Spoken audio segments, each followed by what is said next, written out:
This is dietitian Priyanka from Nidhi's health line channel. So ఈ రోజు మనం ఒక ఇంపార్టెంట్ టాపిక్ గురించి డిస్కస్ చేసుకోబోతున్నాం. ఆ టాపిక్ ఏంటి అన్నట్టయితే ఇండియాలో మహిళలను ఎక్కువగా పట్టి పీడిస్తున్న ఒక వైరస్ గురించి డిస్కస్ చేసుకోబోతున్నామండి. ఈ వైరస్ కనుక మహిళలకు సోకినట్టయితే 2 ప్రమాదకర వ్యాధుల్ని మనం చూస్తున్నాము మహిళలలో.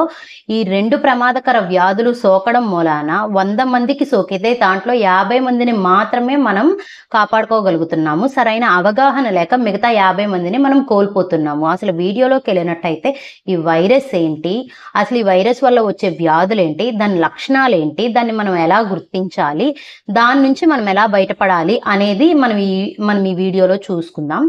సో ఈ వీడియో కనుక మీకు నచ్చినట్టయితే లైక్ చేయండి అని నేను ప్రతి వీడియోలో అడుగుతాను, కానీ ఈ వీడియోలో అడగట్లేదు. ఎందుకంటే మీరు లైక్ చేయకపోయినా పర్వాలేదు, కానీ అందరికీ షేర్ చేయడం మాత్రం మర్చిపోకండి. ఎందుకంటే మనం ఈ వీడియో షేర్ చేయడం మూలాన ఆ నాలెడ్జ్తో ఇంకొంతమంది లైఫ్స్ మనం సేవ్ చేసిన వాళ్ళం అవుతామని నేను నమ్ముతున్నాను. సో యాక్చువల్ టాపిక్లోకి వచ్చేసినట్టయితే ఇండియాలో మహిళలను ఈ మధ్యన ఎక్కువగా పట్టి పీడిస్తున్న ఒక వైరస్ హ్యూమన్ ప్యాపిలోమా వైరస్ అండి. సో ఈ virus sexually transmitted infection. So ఈ వైరస్ వల్ల మన మహిళలలో 2 ప్రమాదకర వ్యాధులను చూస్తున్నాము. ఒకటి సర్వైకల్ క్యాన్సర్ అండ్ ఇంకొకటి బ్రెస్ట్ క్యాన్సర్ అండి. ఈ బ్రెస్ట్ క్యాన్సర్ రావడానికి కానీ సర్వైకల్ క్యాన్సర్ రావడానికి కానీ ప్రధానంగా ఇదే కారణమా అంటే ఈ ఒక్కటే కారణం కాదండి. దీంతో పాటు ఇంకా మెనీ రీజన్స్ ఉన్నాయి. సో అసలు అవి ఏమేమి ఉంటాయి అనేది ఇప్పుడు చూసుకుందాము. సో మనం ముందుగా అనుకున్నట్టు హ్యూమన్ ప్యాపిలోమా వైరస్ ఒక రీజన్ అయ్యి ఉంటే మన బాడీలో ఉండే జీన్స్ అంటే BRCA1 BRCA2 అనే జీన్స్ మన బాడీలో కరెక్ట్గా వర్క్ చేయకపోవడం ఇంకొక రీజన్ అయ్యి ఉండొచ్చండి. అండ్ దాంతోపాటు చిన్న వయసులోనే పెళ్ళిళ్ళు అయిపోవడం, టీనేజ్ మదర్స్ అవ్వడం, లేదంటే ఎక్కువ అబార్షన్స్ అవ్వడం, having sex with multiple partners ఒక రీజన్ అవ్వచ్చు. ఇట్లా చూసుకుంటూ పోతే మెనీ రీజన్స్ ఉన్నాయి. ఫ్యామిలీ హిస్టరీ అవ్వచ్చు. ఇట్లా చాలా రీజన్స్ ఉన్నాయి. ఓన్లీ వైరస్ వల్లే కాదు, ఇంకా దాంతోపాటు మనకి చాలా రీజన్స్ అనేవి కూడా ఇంక్లూడ్ అయ్యి ఉంటాయి. లైక్ లైఫ్ స్టైల్ హ్యాబిట్స్ అయ్యి ఉండొచ్చు. ఇట్లా నెంబర్ ఆఫ్ రీజన్స్ ఉన్నాయి.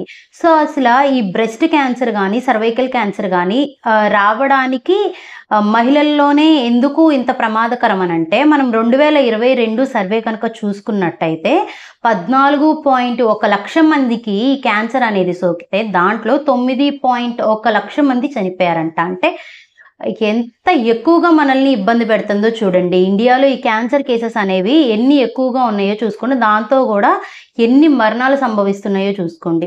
దీంట్లో ప్రధానంగా మనం చూసుకున్నట్టయితే 28% మహిళలు బ్రెస్ట్ క్యాన్సర్తో చనిపోయారంట. అండ్ దాంతోపాటు 18% మహిళలు మనకి సర్వైకల్ క్యాన్సర్ ద్వారా చనిపోయారంట. ఈ 2 క్యాన్సర్సే కాకుండా బ్లడ్ క్యాన్సర్ అని, లంగ్ క్యాన్సర్ అని, బ్రెయిన్ క్యాన్సర్ అని ఇంకా ఎన్నో క్యాన్సర్స్తో ఇంకెంతమందో మహిళలు బాధపడుతున్నారు, చనిపోతూనే ఉన్నారు. ఈ క్యాన్సర్ అనేది ఇండియాని ప్రస్తుతం కలిచివేస్తున్న ఒక ప్రమాదకర వ్యాధి అండి. సో ఒక మహిళ కనుక దీనికి గురైతే ఎంత ఇబ్బంది పడుతుంది, ఆ ఫ్యామిలీ ఎంత ఇబ్బంది పడుతుంది అనేది ఇక వర్ణనాతీతం అనమాట.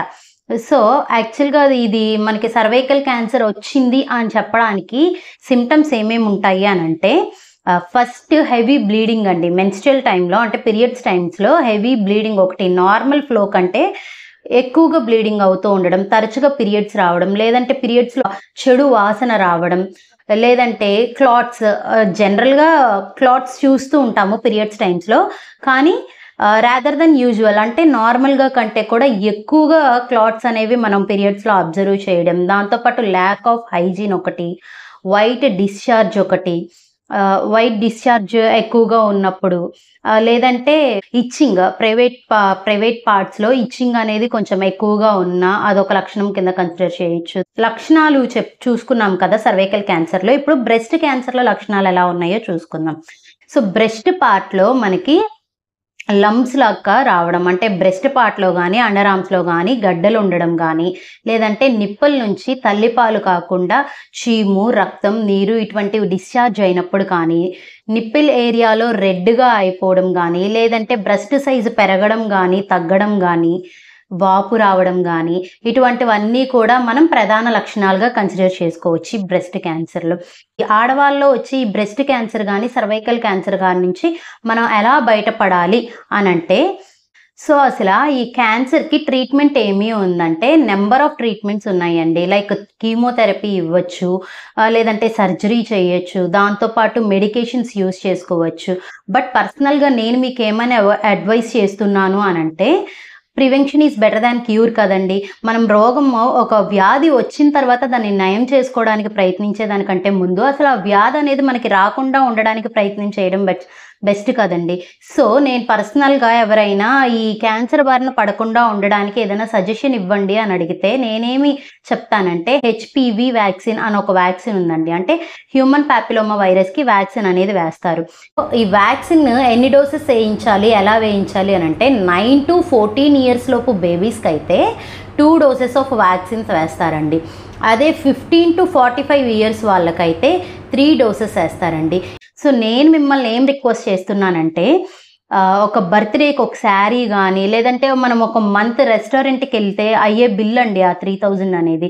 సో ఈసారి మీ ఇంట్లో ఏదన్నా స్పెషల్ అకేషన్‌కి, స్పెషల్ డేకి ఇట్లా శారీస్ కానీ, రెస్టారెంట్స్ కానీ ఇటువంటివి ప్రిఫర్ చేయకుండా వారికి వ్యాక్సిన్ వేయించడానికి చూడండి. సో నేను ఎందుకు ఇంత స్ట్రెస్ చేసి వ్యాక్సిన్ వేయించండి అని చెప్తున్నానంటే రీసెంట్‌గానే WHO ఒక సర్వే కండక్ట్ చేసి ఆ రిపోర్ట్ అనేది మనకి రిలీజ్ చేసింది. ఆ రిపోర్ట్ మనకి ఏం చెప్తుందంటే 2025 నాటికి 14 లక్షల నుంచి 16 లక్షల క్యాన్సర్ కేసులు మన ఇండియాలో నమోదవుతాయి అని చెప్తుంది. ఫ్యామిలీలో ఒక లేడీని కోల్పోయామంటే అది ఎంత బాధాకరమో, ఎంత ఏమంటారు ఆ ఫ్యామిలీస్ ఎంత డిస్టర్బ్ అవుతాయో ఒకసారి మీరే ఆలోచించుకోండి. నేను పర్సనల్‌గా కూడా నా సరౌండింగ్స్‌లో కానీ, మా ఫ్యామిలీ హిస్టరీస్‌లో కానీ, లేదంటే మా రిలేటివ్స్, కజిన్స్ ఇట్లా చూసినట్టయితే నేను ఒక 10 క్యాన్సర్ కేసెస్ తీసుకుంటే దాంట్లో ఓన్లీ 3 మాత్రమే మగ వ్యక్తుల్ని చూశానండి. అంటే ముగ్గురికి మగవాళ్ళల్లో క్యాన్సర్ చూస్తే నేను 7 ఆడవాళ్ళల్లో క్యాన్సర్ అనేది అబ్జర్వ్ చేశానండి. అంటే మగవారి కంటే ఎక్కువగా క్యాన్సర్ బారిన ఆడవాళ్ళు మాత్రమే పడుతున్నారు. సో ట్రై టు అండర్‌స్టాండ్ అండి నేనేం చెప్పాలనుకుంటున్నానో. ఒక్క 3000 పెట్టి మన ఇంట్లో ఆడవాళ్ళకి ఒక వ్యాక్సిన్ వేయిస్తే క్యాన్సర్ అనే ఒక ఇబ్బందికరమైన పరిస్థితి మన ఇంట్లో రాకుండా ఉంటదని నేను ఆశిస్తున్నాను. సో మర్చిపోకుండా అందరికీ షేర్ మాత్రం చేయండి. క్యాన్సర్ గురించి ఎదుటి వాళ్ళను కూడా ఎడ్యుకేట్ చేయండి. నమస్తే.